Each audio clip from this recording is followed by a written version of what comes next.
दर्शकबिन नमस्कार। आज एसआइपी को जादु म तपाईँलाई पक्कैमा देखाउनेछु। हामीले महिनाको 1500 हामीले मन्थली या काट्ने बनायौँ भने एसआइपी यदि तपाईँले गर्नुभएको छ भने एकदम राम्रो, एकदम बेस्ट। म कङ्ग्रेचुलेसन भन्न चाहन्छु। तपाईँले पहिलो स्टेप आफूलाई जीवनमा फाइनेन्सको अगाडि मतलब तपाईँले आफूलाई करोडपति बन्ने एउटा बाटो चाहिँ अप्नाइसक्नु भएको छ। छिट्टो नभए पनि लङ टाइममा तपाईँले या 1500 पनि एसआइपी गर्नुभएको छ भने 100% तपाईँलाई मेरो तर्फबाट कङ्ग्रेचुलेसन भन्न चाहन्छु। तपाईँ 1 करोडको आसपास पक्कै पनि एक न एक दिन पुग्नुहुनेछ।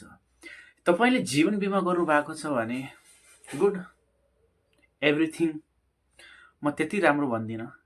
मलाई त्यो बेला आज मैले जीवन बिमा गरेको लगभग 7-8 वर्ष भइसक्यो। 15 अझै 7 या 8 वर्ष छ रिटर्न पाउनको लागि। त्यो पनि मैले 4 लाखको बिमा भरेको थिएँ। तपाईँ त्यो 4 लाखको बदलामा 15 सालपछि 8 लाख रुपियाँ पाउनुहुन्छ, त्यसको कुनै फाइदा छैन। तपाईँले महिनाको 1000 रुपियाँ पनि भर्नुहुन्छ भने सालको 12,000 रुपियाँ हुन्छ होइन। तपाईँले हर साल यसरी हर महिनामा तपाईँले एसआइपी 500, 1000, 2000, 3000 गर्नुभयो भने तपाईँ जीवनमा धेरै छिटो धनी बन्न सक्ने चान्स 100% छ। अब म इन्डियाको कुरा गर्छु। इन्डियाको एसआइपी र नेपालको एसआइपीमा बहुत धेरै फरक छ, यति धेरै फरक छ। म अहिले इन्डियामा एसआइपी गरिरहेको छु। इन्डियामा मेरो मन्थली 3000 रुपियाँ खर्च। मैले 1-1.5 साल भयो मैले एसआइपी गर्न थालेको। मैले चाहिँ म्यानुअल यहाँको रिटर्न एभरेज रिटर्न भनेको 15% हुन्छ। एभरेज 12 देखि 15 हुन्छ र कहिलेकाहीँ 18 पनि हुन्छ। तपाईँले भर पर्छ तपाईँले कुन सा म्युचुअल फन्डलाई चुन्नु भएको छ। फर्स्ट टाइम तपाईँले सुन्नुभएको होला यो एसआइपी भनेको के हो। एसआइपी भनेको लङ टाइम इन्भेस्टमेन्ट हो कि तपाईँको हर महिना तपाईँको ब्याङ्क खाताबाट 500, 1000 तपाईँको अब क्षमता अनुसार 5000, 10000 तपाईँले जति छिटो अमाउन्ट बनाउनु भयो भने त्यसको चाहिँ छिटो सम्भावना हुन्छ 1 करोड पुग्ने। तर तपाईँ 5000 आजैबाट सुरु गर्नुहुन्छ या 500 आजैबाट सुरु गर्नुहुन्छ। मानौ एउटा इक्जाम्पल दिँदैछु। तपाईँको 2 जना साथी छन्। तपाईँले आजबाट 500 रुपियाँ एसआइपी स्टार्ट गर्नुभयो। तपाईँको साथीले 5 वर्षपछि एसआइपी सुरु गर्यो, तर उसले 5000 सुरु गर्छ।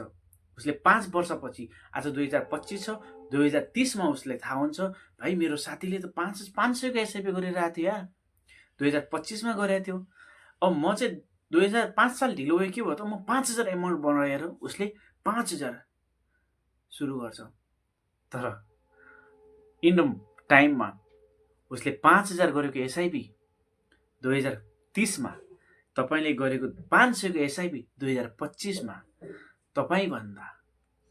तपाईँ सोच्नु होला अब उसको एसआइपीको त अमाउन्ट ज्यादा भयो होला। हुँदैन। उसले के गर्छ भने 5 साल उसले लगातार 5 सालसम्म 5,000 रुपियाँ इन्भेस्टमेन्ट गर्छ।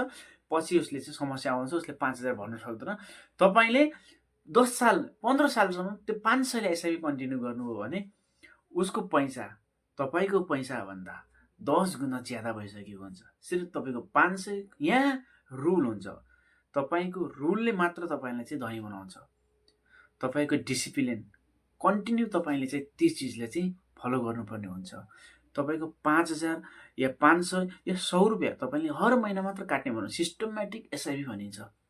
यसको कारणले गर्दा सिस्टमेटिक तपाईँले चाहिँ 500 रुपियाँ हर महिना कट्ने बनाउनु भयो भने 15 साल, 20 साल, 25 सालमा तपाईँको ग्रोथ अचानक पम्प हुनेछ कि भन्छ नि। एउटा बिरुवा, एउटा आँप देख्नु भएको होला तपाईँले। एउटा कुनै पनि बिरुवा, एउटा बिरुवा यस्तो थियो जुन बिरुवा 5 सालसम्म पानी हाल्दाखेरि पनि उसले जमिनभन्दा माथि आएन। तर एउटा अर्को बिरुवा थियो, तपाईँले पानी हालेको या लगाएको 1 महिनाभित्र या 3-4 महिनाभित्र ठुलो भएर अर्को सालमा तपाईँलाई आँप, फल जुन चिज पनि लगाउनु भएको थियो उसले चाहिँ तपाईँलाई फल दिन सुरु गर्छ। तर अर्को जुन तपाईँले एउटा बिरुवा लगाउनुहुन्छ जो चाहिँ त्यसको नाम अब मलाई थाहा भएन एक्चुअली, उसले चाहिँ बाँस भन्छन्, बाँस जस्तै हुन्छ। उसले जमिनमा 5 सालसम्म उसले चाहिँ तपाईँ पानी हाल्दै राख्नुहुन्छ, उसले कुनै प्रतिफल दिन्न। जसै 5 साल क्रस हुन्छ पहिलो हप्तामा ऊ 5 फिट माथि हुन्छ।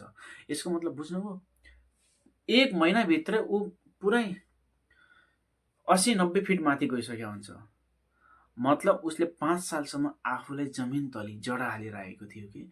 यसको मतलब यही हो, तपाईँले 500 रुपियाँ लङ टाइमका लागि गर्नुहुन्छ भने त्यसको रिटर्न जति साल बढ्दै गयो। आज म देखाउनेछु यो रियालिटी के हो।